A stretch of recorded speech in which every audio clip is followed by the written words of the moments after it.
আমি আমার খুতবার শুরুতে আল কোরআন আল কারিমের 29তম পারার একটি সূরা সূরাতুল ইনসান, এই সূরার একটি আয়াত তেলাওয়াত করেছি।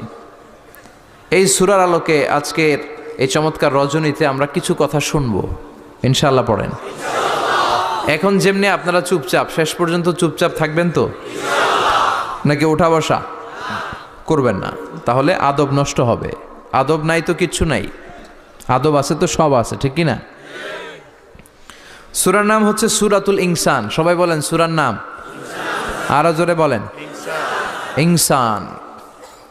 29তম পাড়ায় অবস্থিত। কোন পাড়ায়? 31টা আয়াত। কয় আয়াত?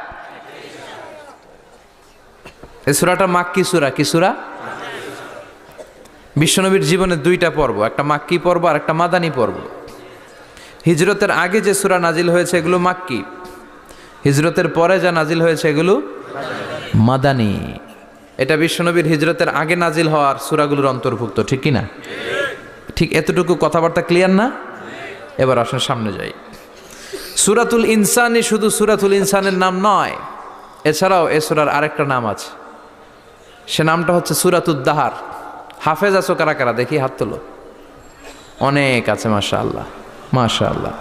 তো কিছু কিছু কোরআনে এই সূরাটার নাম লেখা থাকে সূরাতুল ইনসান, কিছু কিছু জায়গায় লেখা থাকে সূরাতুদ দাহার, হিনুম মিনাত দাহার।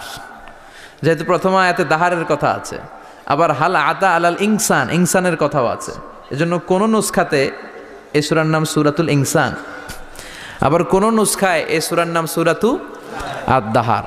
এই সূরাটা বুখারীর বর্ণনায়, বুখারী সহিহ বুখারীতে এসেছে যে বিশ্বনবী সাল্লাল্লাহু আলাইহি ওয়াসাল্লাম জুমার দিন ফজরের নামাজের যে ফরজ 2 রাকাত, এই ফরজ 2 রাকাতের দ্বিতীয় রাকাতে এই সূরাটা বিশ্বনবী পড়তেন। প্রথম রাকাতে সূরাতুস সাজদা পড়তেন, আলিফ লাম মিম তানজিলুল কিতাব লা রাইবা ফি মির রাব্বিল আলামিন। প্রথম রাকাতে সূরাতুস সাজদা, আর দ্বিতীয় রাকাতে পড়তেন সূরাতুল ইনসান। সুবহানাল্লাহ পড়েন। ইনসান শব্দের অর্থ হচ্ছে মানুষ। ইনসান মানে কি? সবাই বলেন। আপনারা কি? আমরা কি? আমরা মানুষ। তাই মানুষের নামে আল্লাহ কোরআনে সূরা দিলেন, এজন্য জিনেরা মাইন্ড করার সুযোগ নেই। জিনদের নামেও সূরা আছে। কি নাম? সূরাতুল জিন। মানুষ হচ্ছে কোরআনের সেন্ট্রাল থিম, কেন্দ্রীয় আলোচ্য বিষয়। খুব ভালো করে খরগোশের মতো কানটা খাড়া করে শুনবেন। মানুষ হচ্ছে কোরআনের কেন্দ্রীয় আলোচ্য বিষয়, central theme of the holy Quran. Subject প্রকাশ যে যেভাবে পারছে আসলে নিজে নিয়ে চলে যাচ্ছে। কোরআনের কেন্দ্রীয় আলোচ্য বিষয় হচ্ছে কি? কথা বলেন। মানুষ। মানুষকে নিয়ে কোরআনে যত কথা, মানুষকে নিয়ে যত আয়োজন, সব কিছু মানুষকে নিয়ে। এজন্য মানুষই হচ্ছে কোরআনের কেন্দ্রীয় আলোচ্য বিষয়। চিল্লায় পড়েন আল্লাহু আকবার। আবার আল্লাহ বললেন, গোলাম, এই কোরআনের প্রথম সূরার নাম ফাতিহা, দ্বিতীয় সূরার নাম হলো আল বাকারা। বাকারা শব্দের অর্থ হলো গাভী। আর এই কোরআনের সর্বশেষ সূরার নাম হলো সূরাতুন নাস। নাস মানেও মানুষ। আল্লাহ বুঝাতে চাইলেন, কোরআন শুরু করেছি প্রাণীর নামে একটা সূরা দিয়ে, আর এই কোরআনটারে শেষ করেছি মানুষের নামে একটা সূরা দিয়ে। তার মানে এই কোরআনটা যদি ভালোভাবে হৃদয়ঙ্গম করতে পারো, তোমাদের মধ্যে পশুত্বের যে প্রবৃত্তি আছে, পশুত্ব দূর হয়ে তুমি মানুষের মতো মানুষ হয়ে যাবা। কোরআন পড়লে আপনার মধ্যে পশুত্ব থাকবে না, আপনি মানুষ হবেন, মানুষের মতো মানুষ। কিসের মতো? এই পৃথিবীতে মানুষ হওয়া সবচেয়ে কঠিন, মানুষের বড় অভাব। অনেকে বলবেন, কি বললেন হুজুর, পৃথিবীতে প্রায় 600 কোটি মানুষ, আর আপনি কোন মানুষের অভাব? আসলে 600 কোটি যা দেখা যায় এগুলো মানুষ না, এগুলো জনসংখ্যা। এজন্য বলা হয় বাড়ছে জনসংখ্যা, কমছে মানুষ। বাড়ছে কি কমছে কি? মানুষ সব মানুষ হতে পারে নাই, মানুষ হওয়া বড় কঠিন। এই কোরআন এসেছে মানুষের মতো মানুষ বানাতে। গরুর পেট থেকে যদি কিছু বেরোয় আমরা ওইটারে বলে গরু, ছাগলের পেট থেকে বেরোলেই ওটা ছাগল হয়ে যায়, কিন্তু মানুষের পেট থেকে বেরোলেই ওটা মানুষ হয় না, ওটারে মানুষ বানাইতে হয়, ওইটারে মানুষ করতে হয়, তাই না? আবার ছাগলকে কেউ কোনোদিন বলে না তুই ছাগলের মতো ছাগল হ, গরুকে কেউ কোনোদিন বলছে তুই গরুর মতন গরু হ, কিন্তু মানুষকে বলা হয় তুই মানুষের মতো মানুষ হও। কোরআন এসেছে আমাদেরকে মানুষের মতো মানুষ বানাতে, ঠিক কি না? এই দুনিয়া এখন তো আর সেই দুনিয়া নাই, মানুষ নামের মানুষ আছে দুনিয়া বোঝাই, সেই মানুষের ভিড়ে আমার আসল মানুষ নাই, ঠিক কি না?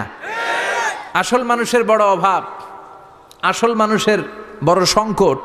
এই কোরআন এসেছে আমাদেরকে আসল মানুষ বানাতে, কোরআন এসেছে আমাদেরকে মানুষের মতো মানুষ বানাতে।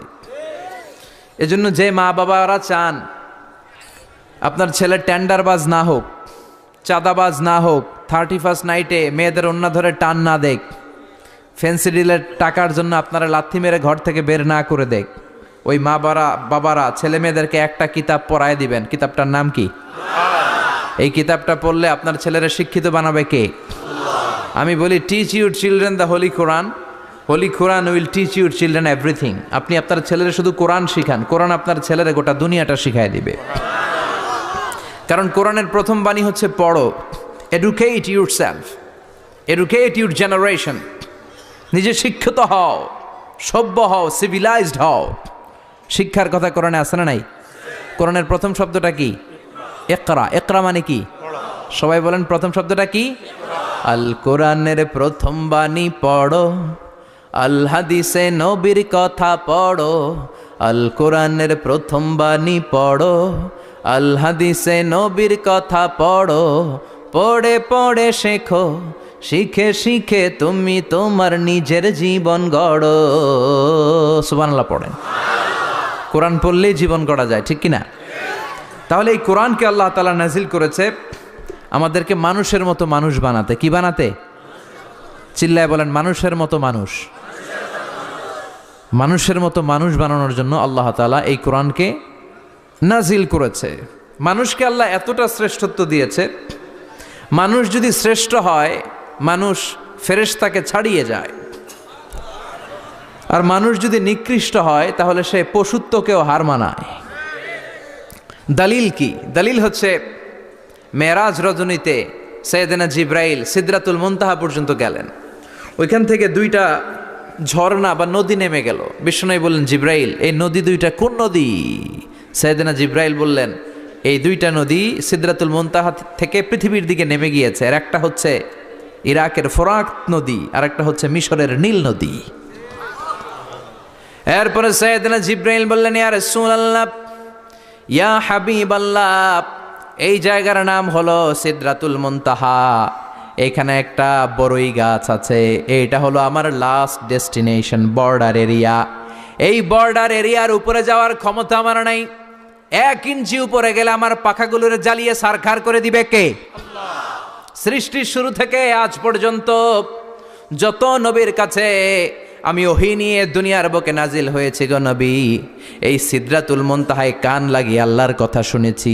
আজ পর্যন্ত আমিও আল্লাহরে দেখি নাই। নবী গো, আমি তো আল্লাহরে দেখি নাই, এটা আমার লাস্ট এরিয়া। আমার যে দেখেন আপনি কোরআন নাজিল করে উপরের দিকে উড়াল দিতে, আমি উড়াল দিয়ে এখানে এসে বসে থাকি। সুবহানাল্লাহ পড়েন। এর উপরে আমি যেতে পারবো না, পাখাগুলো জ্বলে যাবে, যাওয়ার পারমিশন নাই। তবে আপনারে পারমিশন দিছে কে? আল্লাহ। আমি এইখানে দাঁড়িয়ে রইলাম, আপনার মিটিং আল্লাহর সাথে শেষ করে আপনি নেমে আসেন গো নবী। নবী যান, আপনার মিটিংয়ের জন্য, আপনাকে সারপ্রাইজ দেওয়ার জন্য আপনার অপেক্ষায় আল্লাহ অপেক্ষমান। সুবহানাল্লাহ। তার মানে ফেরেশতা যেখানে শেষ, বিশ্বনবীর খেলা ওইখানে।